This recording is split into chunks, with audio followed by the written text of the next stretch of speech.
Salam sejahtera kepada semua. Kumpulan kami terdiri daripada 5 orang. Saya Jaya Prakash Anlaki Wijayakumaran, Larry Berundang anak Jambu, Cecilia anak Sumping, Christinian anak Betty, Lisa binti Jamain. Hari ini kami akan membentangkan isu lompat parti di kalangan ahli parlimen Malaysia. Pengenalan. Amalan lompat parti menjadi isu penting sejak kebelakangan ini di arena politik negara Malaysia.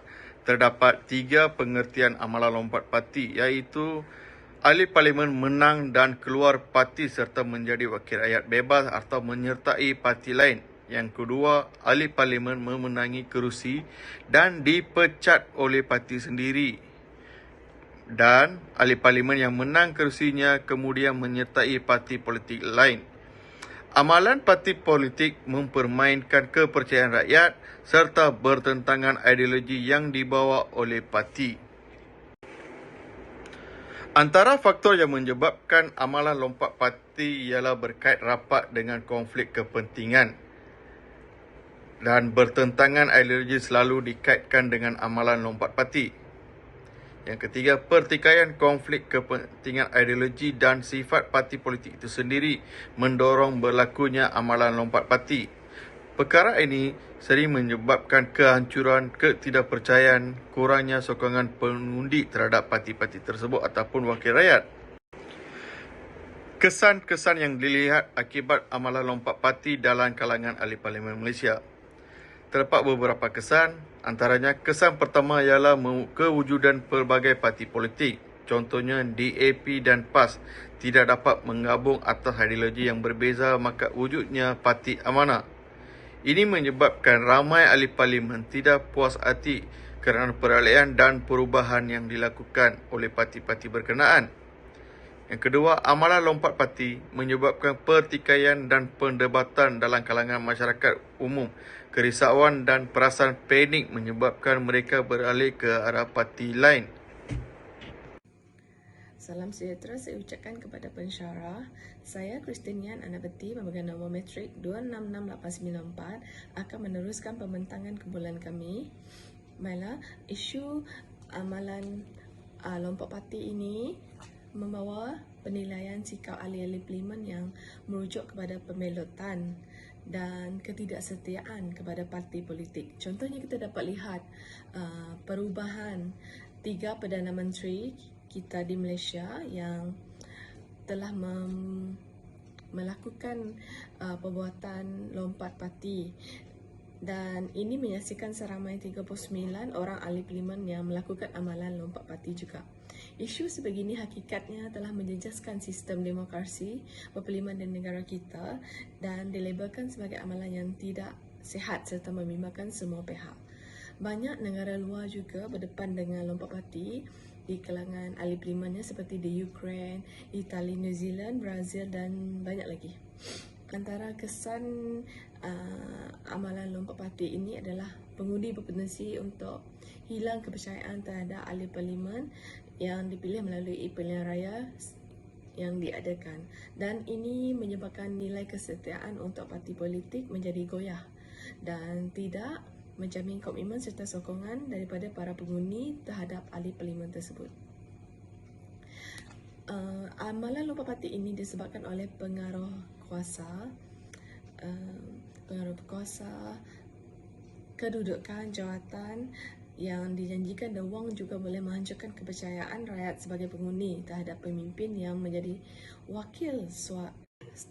Slide seterusnya adalah punca dan faktor utama yang menyebabkan berlakunya amalan lompat parti di Malaysia di kalangan ahli parlimen. Isu ini telah berlaku secara meluas di kalangan ahli-ahli parlimen negara kita dan menjejaskan sistem pemerintahan serta pentadbiran kerajaan, termasuklah dari sudut pengundi, sokongan pengundi, kepercayaan pentadbiran kerajaan, termasuklah yang diberikan, konflik kepentingan dan sebagainya. Budaya ini diistilahkan sebagai budaya yang tidak stabil dan dianggap satu perbuatan yang tidak bertanggungjawab. Ia juga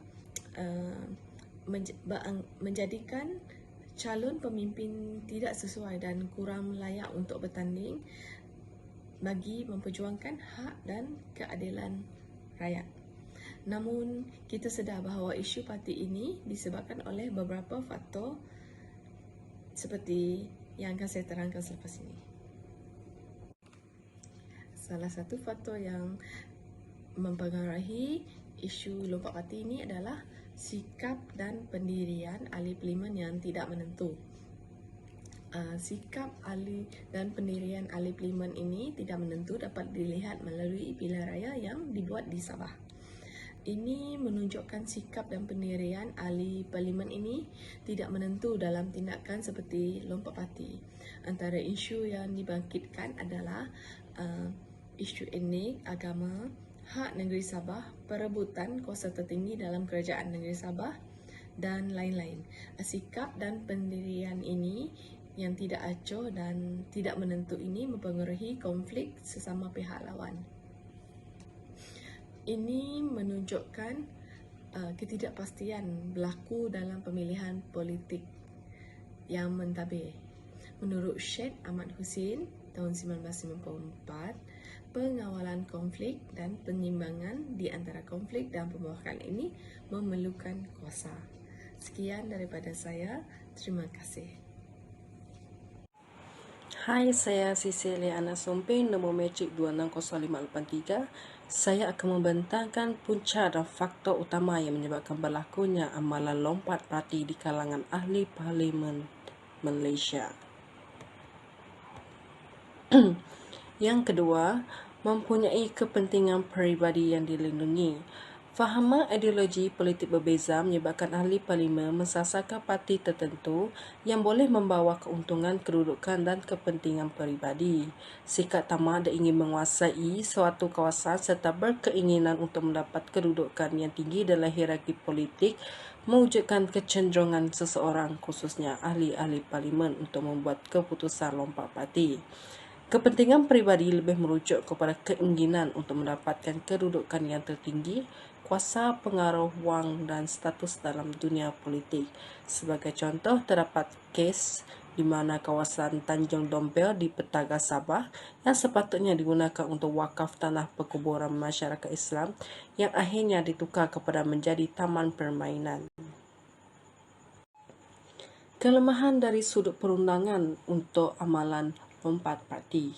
Kelemahan-kelemahan dari sudut perundangan dalam pentadbiran kerajaan dan sistem demokrasi berparlimen menyebabkan berlakunya lompat parti semakin berleluasa.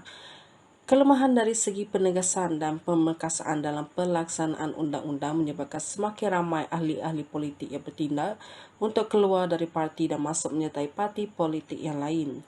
Proses pertukaran ahli jawatan kuasa dan penyertaan dalam parti-parti tertentu menjadi semakin kritikal dan meluas yang memberi kesan dan impak yang tidak baik kepada para pengundi yang keliru dan tidak berpuas hati dengan tindakan sesetengah ahli-ahli politik. Antara langkah yang terbaik bagi menangani isu lompat parti dalam sistem politik Malaysia adalah melaksanakan dan menguatkuasakan undang-undang berkaitan Akta Anti Lompat Parti. Kedua, menerapkan tahap kesedaran yang tinggi dalam kalangan ahli-ahli politik untuk mempertahankan ideologi parti masing-masing. Seterusnya, memperkasakan institusi perundangan dalam Parlimen Malaysia dan melakukan semakan dan penelitian terhadap keputusan mahkamah di beberapa negara luar yang berkaitan dengan isu lompat parti. Seterusnya, saya serahkan kepada rakan kumpulan saya yang lain. Sekian, terima kasih. Itu sahaja dari saya. Salam sejahtera, saya Larry akan membentangkan slide seterusnya iaitu Akta Anti Lompat Parti. Tindakan dan keputusan yang dibuat oleh setengah pemimpin politik yang suka lompat parti perlu diberi pengajaran yang sewajarnya dan tindakan undang-undang yang dikuatkuasakan sebagai kawalan dalam pematuhan terhadap prosedur pembentukan parti politik masing-masing. Kita juga mengetahui iaitu terdapat ahli politik yang menyindir ahli politik lain sebagai kerajaan tembok atap ataupun pintu belakang. Tindakan sedemikian dianggap telah menjejaskan sistem pemerintahan demokrasi Malaysia dan boleh menggoyahkan kestabilan kita. pelaksanaan anti lompat parti ini perlu dikaji dengan lebih mendalam lagi bagi mendapatkan langkah-langkah yang terbaik dalam mengekang tindakan lompat parti oleh parti-parti politik di demokrasi di negara kita. Namun persoalannya, sejauh manakah undang-undang anti lompat parti ini berkesan? Tahap kesedaran terhadap ideologi parti. Langkah seterusnya adalah dengan mengekang atau menghentikan perbuatan lompat parti dalam kalangan ahli-ahli parlimen dengan meningkatkan tahap kesedaran mereka terhadap perjuangan parti yang hakiki dan ideologi parti yang dipertahankan serta diperjuangkan demi mewakili suara rakyat.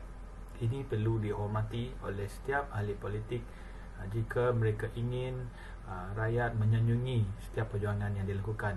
Ini amat penting juga adalah sebagai langkah untuk membimbing, matlamat dan hala tuju pemimpin politik untuk kekal berjuang ideologi serta perjuangan parti politik masing-masing. Seterusnya, kesedaran dan penghayatan terhadap ideologi ini dianggap penting sebagai kunci dalam penyemarakan semangat perjuangan demi kejayaan parti politik masing-masing. Pemerkasakan institusi perundangan negara. Langkah-langkah dan usaha berterusan dalam memperkasakan badan perundangan legislatif dilakukan dengan kerjasama dan mendapat sokongan padu setiap ahli parlimen jemaah menteri dalam merangka, mengusul dan melaksanakan rang undang-undang. Usaha ini amat penting dalam mengekalkan keunggulan perlembagaan Malaysia di negara kita. Ahli parlimen yang akan lebih berwaspada dan berhati-hati sebelum membuat keputusan untuk bertukar parti atau berniat untuk lompat parti. Selain itu, mengekang ahli parlimen tidak sewenang-wenangnya untuk melompat sesuka hati demi kepentingan diri sendiri. Terima kasih diucapkan kepada rakan saya sebentar tadi. Assalamualaikum dan salam sejahtera diucapkan kepada pensyarah kami dan rakan-rakan sekalian. Saya, Alisa binti Jamain, nombor matrik 266915 akan meneruskan pembentangan bagi kumpulan kami. Langkah seterusnya yang dilihat boleh dilakukan oleh pihak pentadbiran kerajaan adalah dengan melakukan semakan dan penilaian secara menyeluruh terhadap model perundangan di negara luar seperti Singapura, New Zealand, India dan United Kingdom. Sebagai contohnya di India yang telah memperuntukkan di dalam perlembagaan mereka yang melarang wakil rakyat untuk melakukan keputusan atau tindakan untuk lompat parti melainkan dengan sebab-sebab tertentu. Selain itu, dengan melakukan kajian soal selidik kepada kumpulan sasar merangkumi pelbagai lapisan masyarakat untuk mengenal pasti punca, faktor dan jalan penyelesaian terbaik bagi menangani isu permasalahan kritikal dalam dunia politik iaitu berkaitan dengan isu lompat parti melibatkan kalangan pemimpin-pemimpin politik. Penilaian yang dibuat oleh negara-negara luar terhadap cara kita mengawal isu lompat parti ini menentukan tahap kecekapan dan pengurusan pentadbiran negara. Oleh itu, negara perlu satu remedi dan mekanisme yang efektif untuk menyekat tindakan ahli parlimen yang lompat parti ini. Sebagai penutup kata, kita sebagai rakyat Malaysia haruslah peka dan memahami kepentingan pelaksanaan rang undang-undang berkaitan Akta Anti Lompat Parti dalam negara kita. Usaha sama dan sokongan padu daripada semua pihak dari pelbagai peringkat jentera pentadbiran, barisan jemaah menteri, pakar-pakar politik dan khususnya rakyat amat penting dalam membantras dan mengekang perbuatan lompat parti daripada berluasa dan memberi kesan serta impak yang tidak baik dalam dunia politik. Jelasnya, pemerkasaan undang-undang anti lompat parti adalah langkah penyelesaian terbaik dalam memberi impak yang positif serta sekaligus mewujudkan kestabilan dan kemakmuran negara kita. Sekian, terima kasih.